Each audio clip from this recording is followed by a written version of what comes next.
everybody. On this video session, I am going to deal a next topic of principles of management, that is principles of scientific management. Taylor's scientific management. Frederick Winslow Taylor has been contributed a scientific management principles. He was born in the year March 20, 1856 and he left the world in the year March 21st, 1915. So he was an American mechanical engineer who sought out to improve the industrial efficiency. In the world of Taylor, the scientific management means knowing exactly what you want men to do and seeing what they do in the business. And also it will provide you the best and the cheapest way to achieve the organization objectives.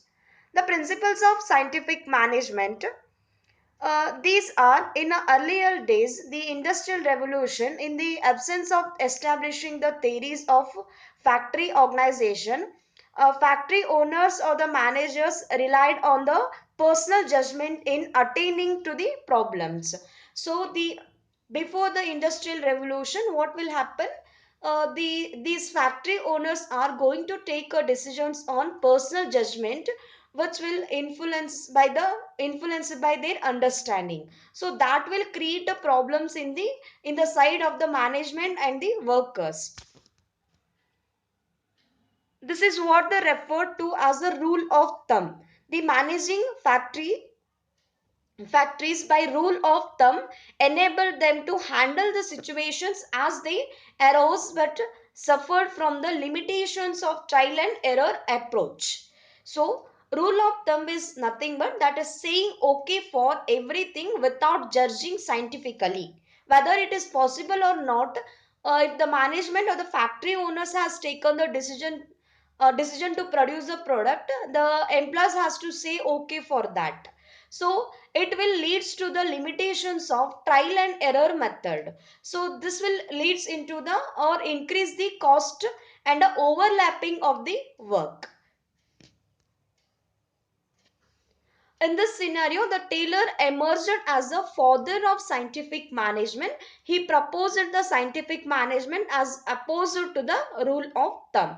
These all scientific management principles are totally opposite of the rule of thumb, because every situation, every work has been evaluated scientifically and achieved in the job. So for that reason, he called as a father of scientific management.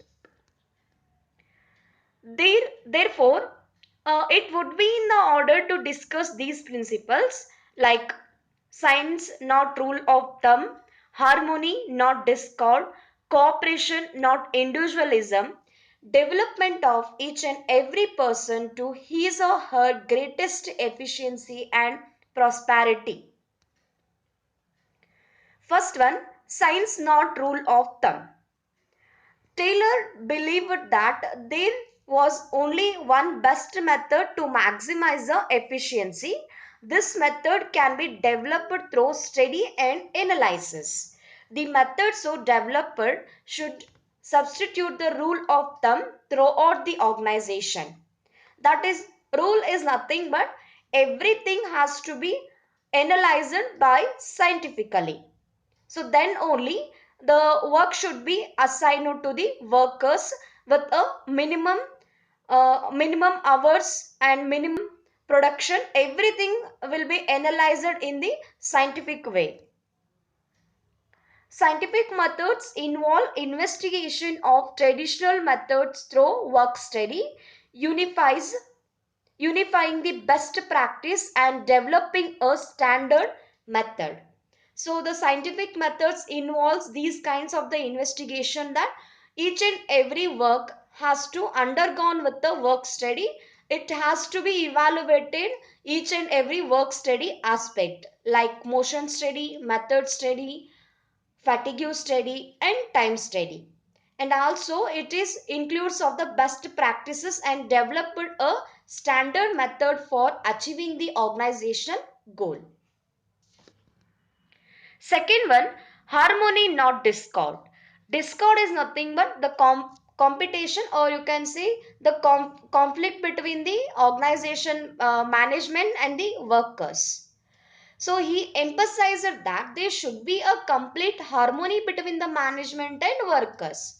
Both should realize that each one is important.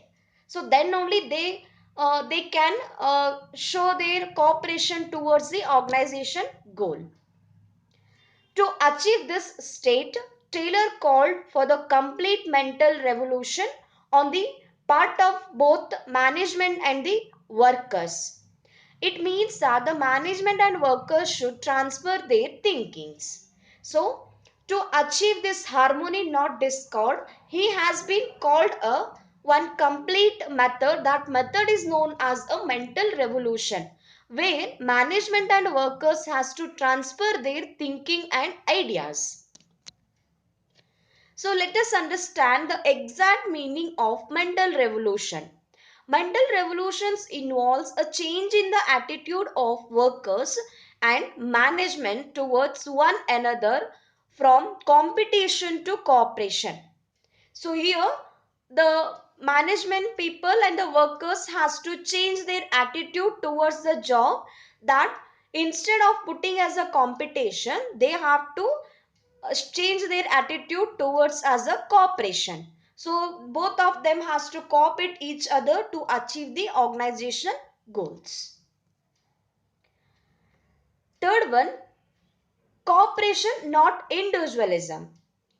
There should be complete cooperation between the labor and the management instead of individualism.